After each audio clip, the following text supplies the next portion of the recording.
What's happening, y'all? Rich Sosa coming back at y'all with another video today. And before we get started, I gotta say thank the Lord above, King Jesus, for another day and another opportunity.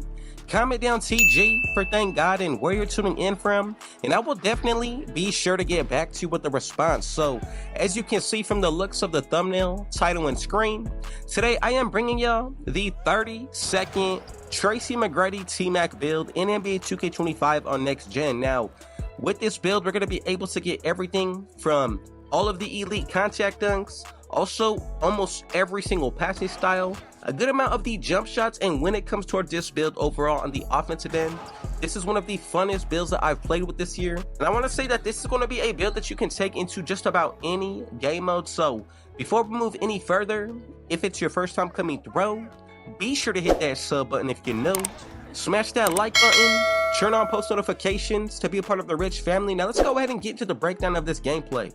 Now when I think of Tracy McGrady, I think of the time that he came back when he was on the Houston Rockets, scoring 13 points in 30 seconds. You know, that was a crazy game. And for those of y'all who don't know what I'm talking about, go ahead and look up on YouTube 30-second T-Mac, and you're gonna see exactly what I'm talking about.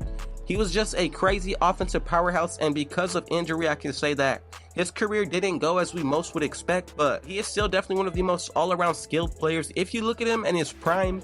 And that's exactly what I want to bring to y'all with this gameplay in NBA 2K25. And you know, I truly just want to say thank every single one of y'all for supporting on all of these videos. I'm going to continue to drop that gameplay, but with this archetype, I can say that it is a true slasher. And of course, when you want to be able to shoot this year, you definitely have got to get at least some type of, you know, attributes put towards your shooting this year, whether that's going to be in the 70s or 80s. I've seen people even green with 60s.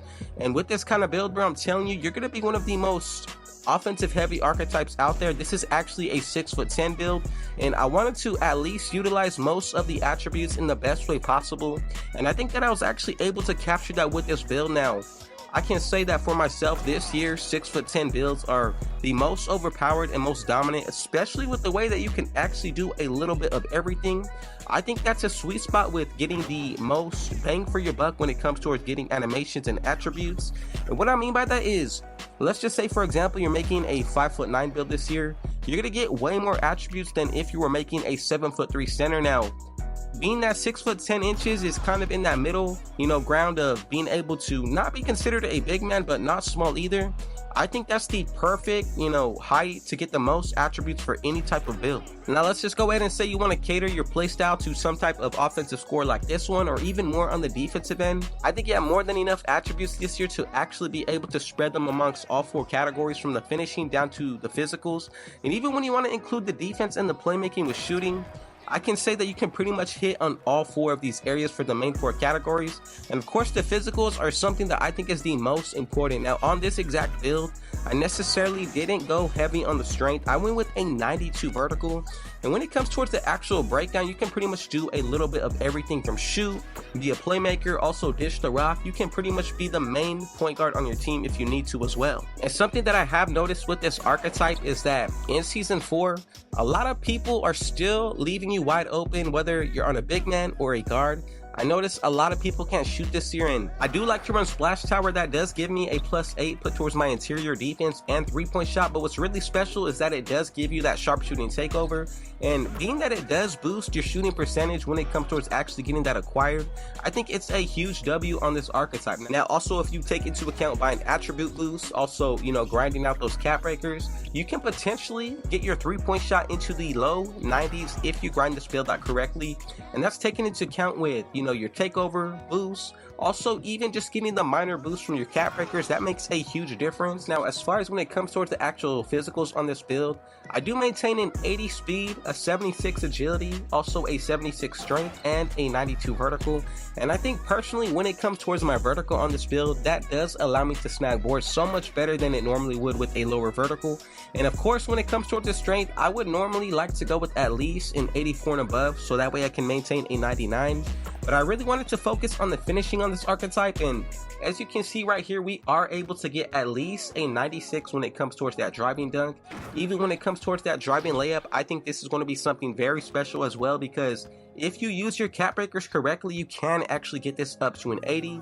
And as of season 4, I have about 7 cap breakers right now. Even when it comes towards a close shot, getting this up to a 76, that makes a huge difference. Now you also get a 72 standing dunk with a 53 post control. I didn't focus on these areas too much, but as far as when it comes towards the actual mid-range shot, we do maintain an 83 with a 76 coming towards that 3-point shot.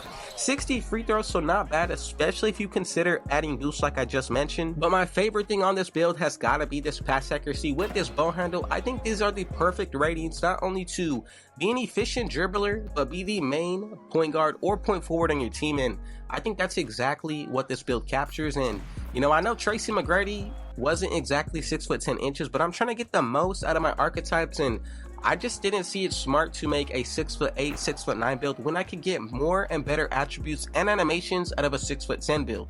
Now, let me know what kind of adjustments and changes that you would make on the archetype that you're running if it's similar to something like this.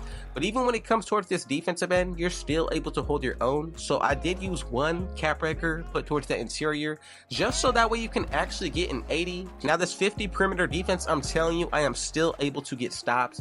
And especially with this 60 steal, I think this is perfect, not only to bump your defender, but be able to still get some bump steals. Now 60 block, that's okay, but then you get that 72 defensive rebound, which I think personally, it's going to take this build to new heights. Now, all around when it comes towards this offensive side, you can see just about how overpowered we are. And even more so when it comes towards this physical side, I think this is a really balanced area. But considering that you do get that 92 vertical, with the chance to get this to a 99 this year, that is something very special. Now, as far as for the jump shot that I'm using on this build, I'm going to be going with David West for my lower base. And honestly, I think this is one of the most money jump shots that you can use for a lower 3-point shooting. Now, you're also going to be going with upper release 1 for Chris Bosh. Same thing for number 2. Normally for my upper releases, I do enjoy using Kevin Durant, but this is going to be okay. And then as far as when it comes towards the blending, so that visual cue, I'm going to put this to push, and I'm going to show you it's 1 tick just before crossing that line.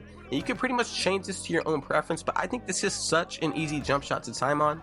Now for that speed, I'm going to go 1 tick below the max, and then for the animation blending, it really doesn't matter. But as you can see, we get B's and A's all across the board. B- for the release height and speed, B for timing stability, and an A for defensive immunity, is which I'm honestly most focused on when it comes towards my jump shot. Truly, I don't think the ratings matter too much. You're going to see just from the gameplay how efficient this is, but I would appreciate it. Let's go ahead and get this video to 100 likes, especially if you made it to the very end.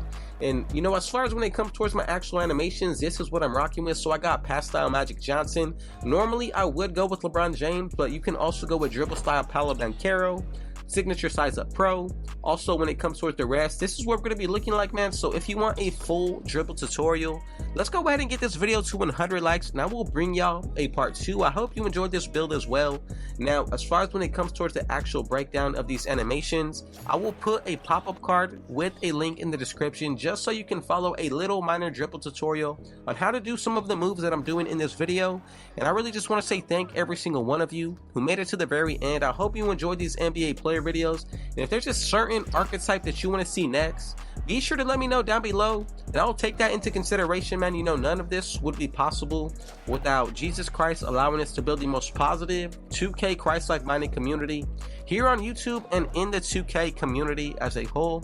And you know, none of it would be possible without your support as well. So I just want y'all to realize that, you know, we're building the most positive 2K Christ-like minded community, and it doesn't come close to anybody, man. And you know, we're not even comparing, I'm just speaking facts on this. So I really just want you to know that I appreciate all the love and support. We are almost at 10,000 big supporters.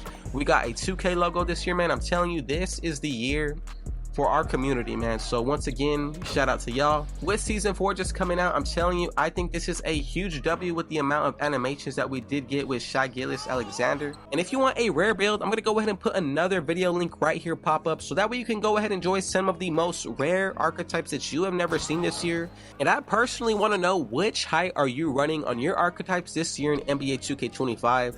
Personally, I have seen a lot of people going with max height 7 feet, 6'10", or anywhere from 6'3" to 6'4". And I think these are the most common heights. You know, there's a few 5'9" builds out there, But as far as for the one that I see the most common, it's 7-footers and also 6'10" builds. So this is all going to come down to your preference, and I'm interested in what you like to run personally, because that's actually going to tell, you know, what are the most overpowered builds and heights to use this year.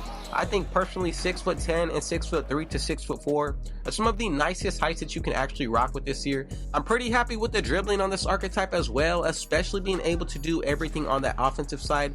That is one of the most important factors that you always got to check for. And even when it comes towards being a slasher, I think when you maintain a jump shot that is good, you're only going to open up the floor on the interior, and that's going to open up the lane every single time. Especially if you learn the timing correctly. It's not the fastest jump shot, it's pretty simple to honestly time correctly, and to green consistently, that is one of the easiest things that I found to do on this archetype with this kind of jump shot, man. You know, this may seem crazy, but I honestly find it easier to green on a 85 3-point shot compared to a 99, and honestly I find it easier to green with a 70 3-point shot compared to an 85. So what I'm saying is that the lower the 3-point rating that you go, I honestly think it's a little bit easier to time. That's just my opinion, my experience with how I feel with shooting on builds with higher 3-point shots.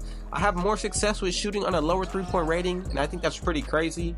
But regardless, man, with this archetype, I wanted to focus mainly on finishing, and that's exactly what you get out of it, especially with being the main offensive star in your team. And once again, man, I just want to say thank you for the support.